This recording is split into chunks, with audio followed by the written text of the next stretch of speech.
Сәлеметсіңдер ме, балалар? Екінші сынып математика, екінші бөлім. 65-ші сабақ. Бұрыштар, көп бұрыштар. Бұл сабақтың тақырыбы. Олай болса, балалар, бірінші практикалық жұмысқа назар аударайық. Бұл, яғни практикалық жұмыс деген сөз, өз қолымызбен жасап көреміз. Бірінші, бір парақ қағазды суреттегідей екі бүкте, яғни алған қағаздарыңды дәл осылай екіге бүкте. Екі рет бүкте, бұлай бір рет және осылай бүкте. Осылай бүктеу арқылы тік төртбұрыштың моделін жасадың. Яғни неше тік төртбұрыш шықты? Бір бүкте, міне, нәтижесінде мына бір бүктедік, және соны тағы да бірінші бүктегенде осылай шығады. Нәтижесінде неше тік төртбұрыш шықты? Біреу, екеу, үшеу, төртеу, төрт тік төртбұрыш шықты. Беттестіру арқылы тік төртбұрыштар мен тік емес бұрыштарды салыстыр. Яғни, мына жерде қара, беттестіру, яғни мына мен беттестірсек, екі тік төртбұрышпен не істейміз? Бұрыштары қалай болды? Сәйкес келді ме бір-бірімен?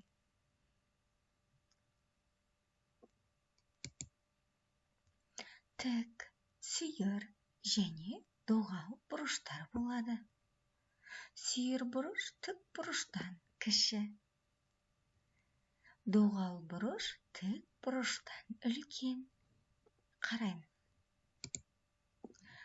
Бұрыштарды салыстыр. Не байқадың? Мынау қандай бұрыш? Яғни бұл тік бұрыш. Өйткені мұның қабырғасы тік. Бұл бұрыш, яғни сүйір бұрыш. Ал бұл бұрыш доғал бұрыш.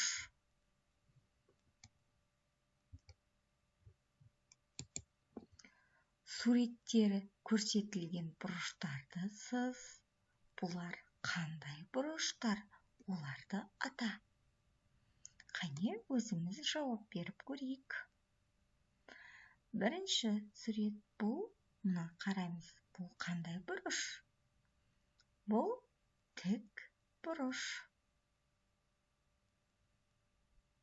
Мынау қандай бұрыш? Бұл доғал бұрыш. Ал мынау сүйір бұрыш. Мынау тік бұрыш. Төбелері, бұрыштары және қабырғалары бар фигураларды ата. Өзің атаған фигуралардың неше төбесі бар? Неше бұрышы бар? Қабырғасы нешеу? Кәне? Төбелері, бұрыштары және қабырғалары бар фигураларды атайық. Мына фигуралардың төбесі бар ма? Бар. Бар ма төбесі? Бар. Мынау ше? Жоқ. Мынанікі бар.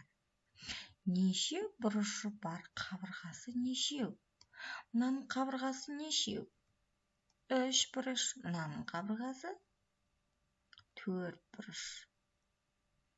Мынаның қабырғасы 2 бұрыш. Яғни фигураларды ата. 3 қабырғасы болса 3 бұрыш. Мынаның қабырғасы 1, 2, 3, 4 қабырға 4 бұрыш.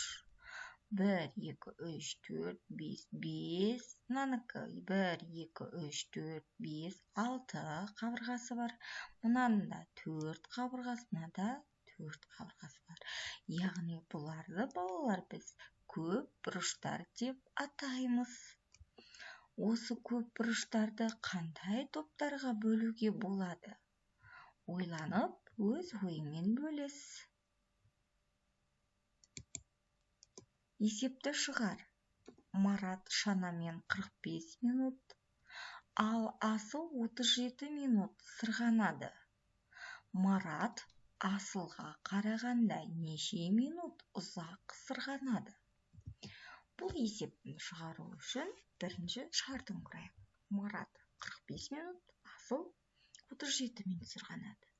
Бұны білу үшін біз неше Асылға қарағанда ұзақ, яғни біз оны білу үшін 45 минуттан 37 минутты азайтқан кезде оның неше минут ұзақ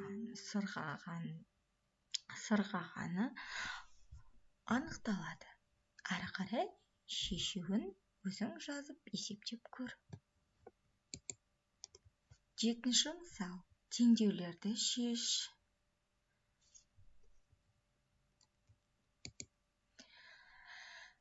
8-ші мысал.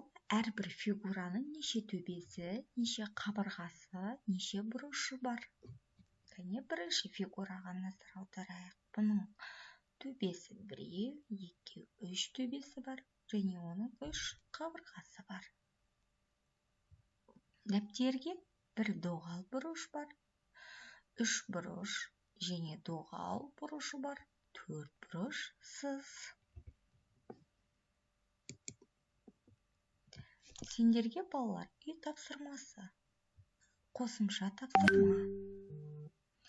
Суреттерге қарап, мына жерде фигуралар берілген. Сол фигуралардың қандай санды көрсетіп тұр, соларды есептеп, мәнін шығар. Балалар, осымен бүгінгі сабағымыз аяқталды. Келесі сабақта кездескенше сау болыңдар.